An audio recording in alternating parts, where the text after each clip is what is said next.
ডাল পুরি কিংবা আলু পুরি সবাই তো অনেক খেয়েছেন। চলেন আজকে আপনাদের সাথে শেয়ার করি চিকেন পুরি, তাও আবার এমন কিউট কিউট ফ্লাওয়ারের মতো। একটা কাপে 1 কাপের মতো আটা নিয়ে তাতে স্বাদ মতো একটু লবণ ও একটু তেল দিয়ে আটাটাকে সুন্দর করে মাখিয়ে নেব।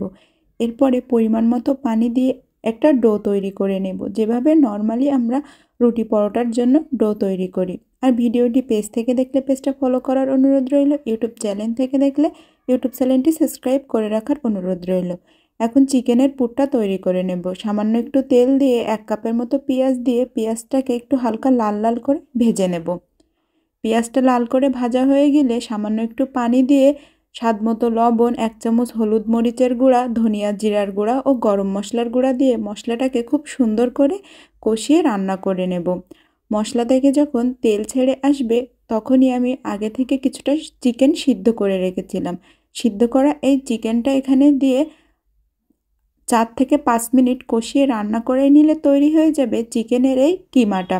আপনারা চাইলে চিকেনটা সিদ্ধ না করেও দিতে পারেন, সেক্ষেত্রে একটু সময়টা বেশি লাগবে রান্না করতে। আমার চিকেনের কিমা তৈরি হয়ে গিয়েছে, এখন পুরি তৈরি করে নেওয়ার পালা। যে আটাটা মেখে রেখেছিলাম তা থেকে একটু ডো নিয়ে সুন্দর করে একটি রুটি তৈরি করে নেব। রুটিটা তৈরি হয়ে গিয়েছে, এখন আগে থেকে যে পুরটা তৈরি করে রেখেছিলাম এই পুরটা রুটির মাঝে দিয়ে দেব, আর উপর থেকে আরও একটা রুটি দিয়ে এটাকে খুব সুন্দর করে হাত দিয়ে কিন্তু চেপে দিতে হবে যাতে বাতাসটা বের হয়ে যায়। এখন একটি কুকি কাটার দিয়ে খুব সুন্দর করে এটাকে কেটে নেব। আপনারা চাইলে গোল যে কোনো শেপে কেটে নিতে পারেন। আমার বাসায় কুকি কাটার থাকার কারণে আমি একটা ফ্লাওয়ার শেপের এই পুরিগুলো তৈরি করেছি। ডাল পুরি আলু পুরি তো সচরাচর খাওয়াই হয়, আজকে একটু ভিন্ন স্টাইলে এই চিকেন পুরিগুলো তৈরি করেছিলাম। এখন গরম গরম তেলে ভেজে নিলেই তৈরি হয়ে যাবে মচমচে ক্রিস্পি চিকেন পুরি। মাশাল্লাহ মাশাল্লাহ, ডাল পুরি আলু পুরির থেকে এটা খেতে হাজার হাজার গুণ সুস্বাদু হয়েছিল। এভাবে একবার বাসায় ট্রাই করে কিন্তু দেখতে পারেন, ছোট থেকে বড় সবাই কিন্তু অনেক বেশি খুশি হবে। আর এই ফ্লাওয়ার শেপের কারণে পুরিটা দেখতেও মাশাল্লাহ অনেক সুন্দর হয়েছিল। বাসার ছোটরা তো এরকম নাস্তা পেলে আর তাদের তো কোনো কিছুরই দরকারই পড়ে না।